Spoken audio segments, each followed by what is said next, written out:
और पिछले चुनाव में इस लोकतंत्र में लोक हारा है और तंत्र जीता। जनतंत्र को इन लोगों ने धनतंत्र और मशीन तंत्र बना दिया। बिहार की राजनीति में एक बार फिर हलचल तेज हो गई है। नेता प्रतिपक्ष तेजस्वी यादव ने नीतीश सरकार को सीधा 100 दिनों का अल्टीमेटम दे दिया है। पटना एयरपोर्ट पर मीडिया से बातचीत के दौरान तेजस्वी यादव ने न सिर्फ चुनावी प्रक्रिया पर सवाल उठाए बल्कि सरकार के बड़े बड़े वादों की याद भी दिला दी। नमस्कार, आप देख रहे हैं भागलपुर न्यूज नेटवर्क और आपके साथ मैं हूं सना। तेजस्वी यादव ने साफ शब्दों में कहा कि बिहार विधानसभा चुनाव में लोक हारा है और तंत्र जीता है। उनका आरोप है कि जनतंत्र को धनतंत्र और मशीन तंत्र में बदल दिया गया। तेजस्वी का कहना है कि जनता ने सब कुछ देखा है, कैसे छल कपट और सरकारी मशीनरी का इस्तेमाल कर चुनावी नतीजे हासिल किए गए हैं। हालांकि तेजस्वी ने यह भी कहा कि वह एक जिम्मेदार और सकारात्मक विपक्ष की भूमिका निभाएंगे। यही वजह है कि नई सरकार के गठन के बाद वह पहले 100 दिन तक सरकार के फैसलों और नीतियों पर कोई सीधा हमला नहीं करेंगे, लेकिन इसका मतलब ये नहीं कि सरकार को खुली छूट मिल गई है।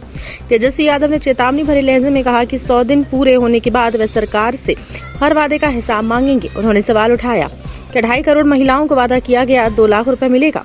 क्या 1 करोड़ नौजवानों को नौकरी मिलेगी? क्या हर जिले में 4-5 बड़े उद्योग और फैक्ट्रियां लगेंगी? तेजस्वी यादव का कहना है कि चुनाव के दौरान जनता से जो भी वादे किए गए अब उन्हें जमीन पर उतारना सरकार की जिम्मेदारी है। अगर ऐसा नहीं हुआ तो विपक्ष चुप नहीं बैठेगा। सोशल मीडिया प्लेटफॉर्म एक्स पर भी तेजस्वी ने सरकार पर निशाना साधते हुए लिखा, डबल इंजन सरकार में अपराध, भ्रष्टाचार, रिश्वतखोरी, पलायन, शिक्षा और स्वास्थ्य व्यवस्था की हालात किसी से छुपी नहीं है। उन्होंने कहा कि अगर चुनाव के समय हर विधानसभा में करोड़ों रुपए खर्च हो सकते हैं तो क्या सरकार बनने के बाद जनता की मांगे पूरी क्यों नहीं हो सकती? जब तेजस्वी यादव से कानून व्यवस्था को लेकर सवाल किया गया तो उन्होंने संयमित जवाब दिया। उन्होंने कहा कि गृह विभाग अब नई सरकार के पास और वह 100 दिनों का इंतजार करेंगे। इसके बाद ही तय करेंगे कि सरकार वास्तव में क्या कर पाई और क्या नहीं। देखिए, आप सब लोगों को सबसे पहले नव वर्ष की शुभकामनाएं हम लोग देते हैं। और आप सब लोग जानते हैं कि पिछले साल जो है चुनाव जो है संपन्न हुआ और पिछले चुनाव में इस लोकतंत्र में लोक हारा है और तंत्र जीता।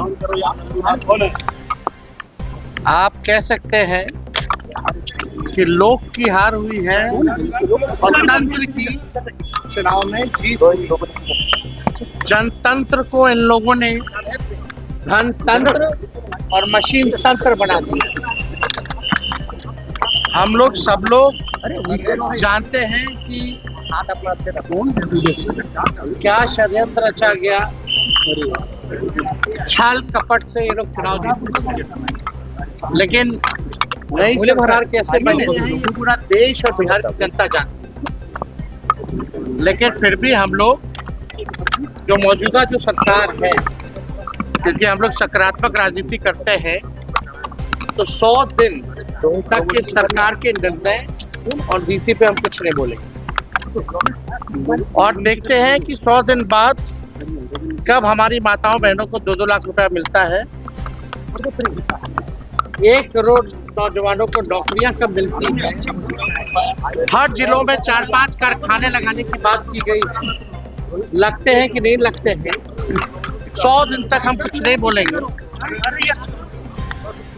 और ये सरकार की जिम्मेदारी है कि जो घोषणा पत्र इन लोगों ने जो जारी किया उस घोषणा पत्र को जमीन पर अमल करने का काम है। गौरतलब है कि 20 नवंबर 2025 को नीतीश कुमार ने मुख्यमंत्री पद की शपथ ली। ऐसे में 20 जनवरी 2026 को सरकार के 100 दिन पूरे होंगे। राजनीतिक गलियारों में चर्चा है कि इसके बाद तेजस्वी यादव पूरी तरह आक्रामक मोड में नजर आएंगे। अब बड़ा सवाल ये है कि क्या नीतीश सरकार 100 दिनों में अपने वादे पर खरे उतर पाएगी या फिर तेजस्वी यादव का अल्टीमेटम बिहार की राजनीति को नई दिशा देगा? आपकी क्या राय है? हमें कमेंट सेक्शन में जरूर बताएं।